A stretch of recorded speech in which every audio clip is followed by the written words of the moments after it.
We're agreeing money doesn't make you happy, but the lack of money can put you in big trouble. I entered the corporate world where I worked 9 years. My boss, a sharp boss I had, said, Alina, well done for this year. Let's see what you're doing next year. And then I said, you know what, my dear, I quit. Because I refuse to be just a number. I am an entrepreneur now for 7 years. I didn't have any clients at all. So you quit without having a plan, Yes. without having a safety, Yes. because many people say, well, let me see if I get there, then I will see what I can do. Yes, You just quit. I did. Go to a future moment in which you perceive yourself as being your most powerful version, with all your objective desires already fulfilled.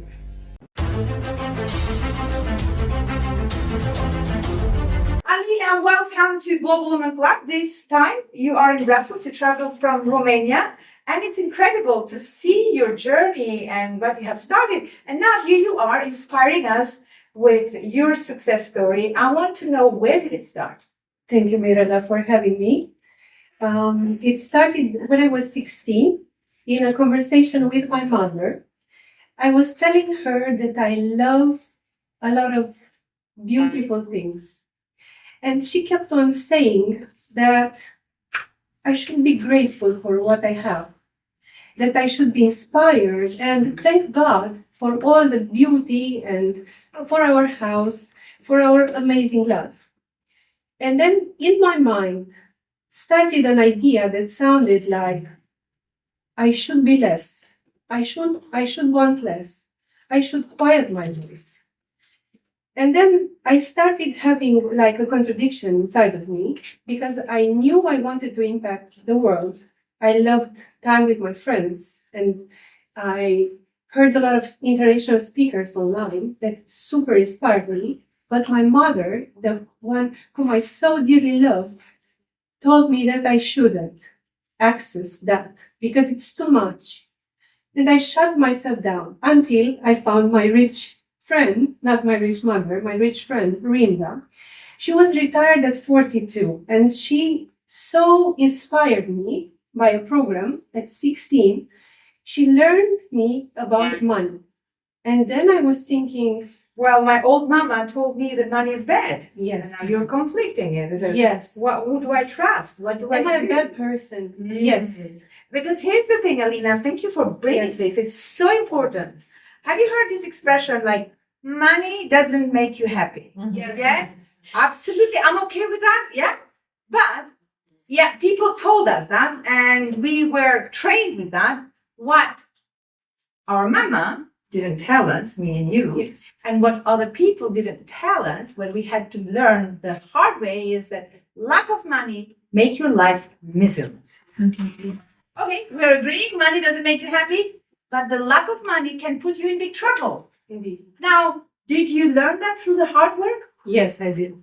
I entered the corporate world where I worked 9 years. And when I gained my success, when I was the first salesperson in my country, my boss, a sharp boss I had, said, Alina, well done for this year. Let's see what you're doing next year. And then I said, you know what, my dear, I quit. Because I refuse to be just a number in a system that doesn't really care about me. And then I started working with people. I am an entrepreneur now for 7 years. I didn't have any clients at all. I had a loan. So you quit without having a plan, Yes. without having a safety, Yes. because many people say, well, let me see if I get there, then I will see what I can do. Yes, You just quit. I did. Because I perceived there are two options to do it. Mhm. Either you go and swim in the ocean and you learn to swim because you have to, or you overly prepare for years and you don't actually do it at all. Just like we do it today. Yes, together. exactly. Well done. Big. It's not easy, especially with your program and especially the environment, because sometimes the environment is very supportive, but in an environment like we come from, Yes. it's so challenging, and you have to build that muscle and that resilience 10 times more. Yes. And you have to face lots of rejection and lots of doubts, and And yes, there are Yes. moments where you feel like maybe you did the wrong decision or where I'm going, and then there are days you don't want to wake up, Yes. you don't want to get out of the bed. It's like it's not going anywhere. It's like a wall. But you know what I have noticed, Alina, and maybe that can be part of your little truth as well. But what I have seen, not only on me, but many women, when they tell me their stories, when they are just about to quit, what really stopped me keep going is this voice. What if the light at the end of the tunnel shows up tomorrow and I'm quitting tonight? Yes, that moment came to my life when I had a bike accident. I was sitting there waiting for my ambulance, and I was just thinking that it's going to be a crazy path because I knew where I crashed with my husband. It was insane. And then I was right. Getting to the hospital, the doctors told me that it's possible for me not to walk again. And then I had two options. I had the option of quitting, because every time I entered a medical consultation, they said that, and I was just thinking that it's going to be a crazy path because I knew where I crashed with my husband. It was insane. And then I was right. Getting to the hospital, that was my business. In bed with Wow. crutches. That's incredible. Now, here's the thing. Have you realized another thing? What we're learning here is that it's incredible how all these stories, in fact, they're telling us what the truth is. Have you realized that many people have their breakthroughs or wake up call only when they experience something like this? It can be a near-death experience. It can be an accident. It can be something major happens for you to shake yourself and to say, you know what, it has to be now or ever. Yes. So where do you find that strength when you are in such a moment? I created a system that I work with my clients, by which I transform their pain, trauma, resentment, fear into their power.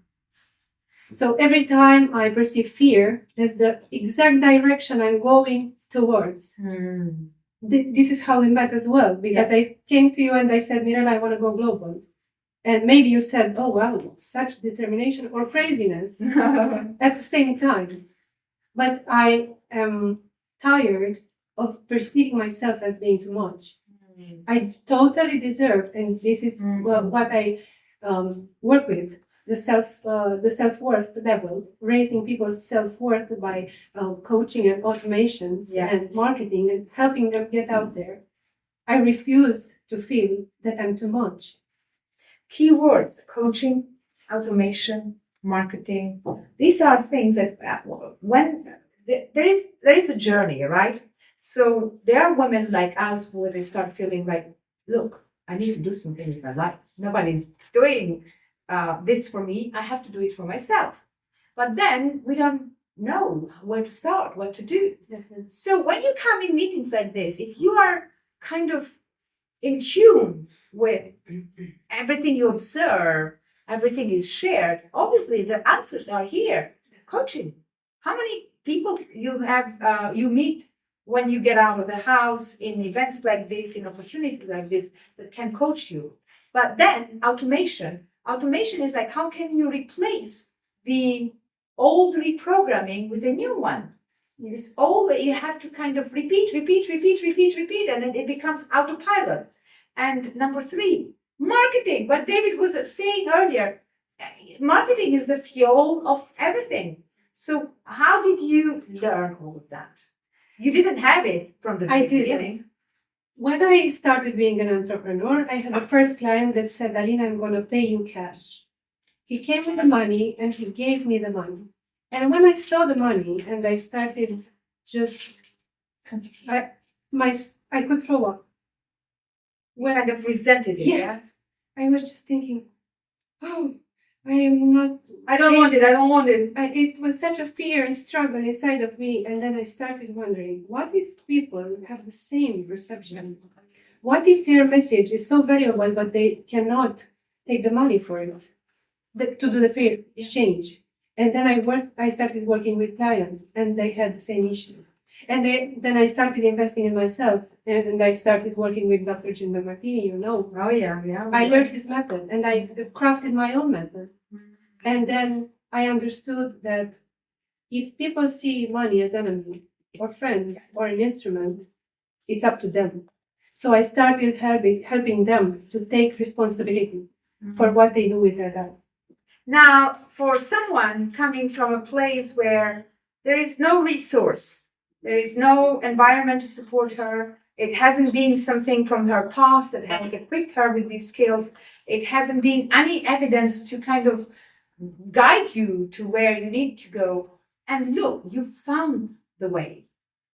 So what is the very first step? If somebody is watching this and say, yeah, but it's easy for you. Many times we hear this, but now you're showing, no, it hasn't been easy for you. Well, sometimes it just takes a first step and then it flows. What is the very first step somebody can start when it is in a situation that is feeling blocked? I have an extremely powerful exercise that I'm going to suggest today. Go to a future moment in which you perceive yourself as being your most powerful version, with all your objective desires already fulfilled. How does that person walk? How does that person talk? With whom is that person in the room? And then think, what would be possible for you from that stage? People often say, oh, wow, it's going to be amazing. I'm going to be so fulfilled. And then I smile kindly and I say, what would happen badly? Because that's your massive block. Yeah. That's Let it go. Yes. You have to dissolve that. Yeah. So do this exercise. Go to your most precious, amazing, fulfilled version and see what do you perceive you would lose if you have that. That is what's blocking you today. That's such a good point, because many times, even when we, in psychology or in coaching settings, when we manage to unblock temporarily that little fear, I have had quite a few cases. Women will come and say, like, yes, I can go to that step, but then I'm still terrified that something can happen, it can be taken away from me. Yes. And then what? Let it go. You do it again. Yes. How many times we see amazing, successful people who have failed so many times. Henry Ford used to say, there was a critical moment with Henry Ford, who was about to lose everything. You know what he said? You can burn all my factories. Take away everything I have. Just leave me the people, and I will build it again. Yes. So people can make you or break you. Yes. And how to finalize it, I know where the breakthrough happens is with people. How can you break through where you can move from the toxic environment to an environment that makes you, allows you, and stimulates you to thrive? How did you start moving forward and finding your right place to shine and thrive? I created it. In the pandemic, 13 of my 15 clients stopped working with me from today to today. And then I said, I have to dedicate myself to a bigger vision. And then I started networking online with a lot of people from my country. And I said, I will help others because my talent, if it's only me and my talent in the same room, I'm not helping anyone. You have to serve someone with what your gifts have, with what your gifts are. Mm-hmm. So my breakthrough was the fact that I won't be stuck in 10 minutes of being uncomfortable here or elsewhere, because my mission is too big for this. I will be uncomfortable just to be sure that I can help you, contribute to you, serve you. Yeah. It's very comfort to say, look, I'm not going to do that call. I'm not going to do that sale. It's very uncomfort when you do the sales. But if you don't do it, you're not growing your organization and you're not helping others. So this is what the best definition of getting out of your comfort zone, doing something that maybe it doesn't feel comfortable, it doesn't feel in your zone. How do you get out of that zone? And you've done it. Now Yes. look where you are. 7 years later, you have a business. If I was to ask you, and I'm going to test how out of your comfort zone can you come, what is the best selling product, the best selling, what is something that you could sell? Let's say, imagine yourself in front of 1,000 women, and I want to consciously repeat the word sell, not because we're trying to sell here something, but I really want women to start feeling comfortable saying that my product has a value and is in the market for sale. So what is something that you'd offer the audience? What is your best selling product? Amazing. Does anyone want more money to double their income? Everybody. Everybody? I don't say you're in the right room. I can do that in 6 months with you. So I had a client that said, Alina, I'm so afraid I cannot pay you. And she's done 80K in a month and a half from 3K. I believe that. I have another client that from 300K to 1 million in 1 year. Absolutely. So let's double your income. Now, your biggest fear, it's dissolved in 1 hour. That thing that's controlling your life. Yeah. This is what I do.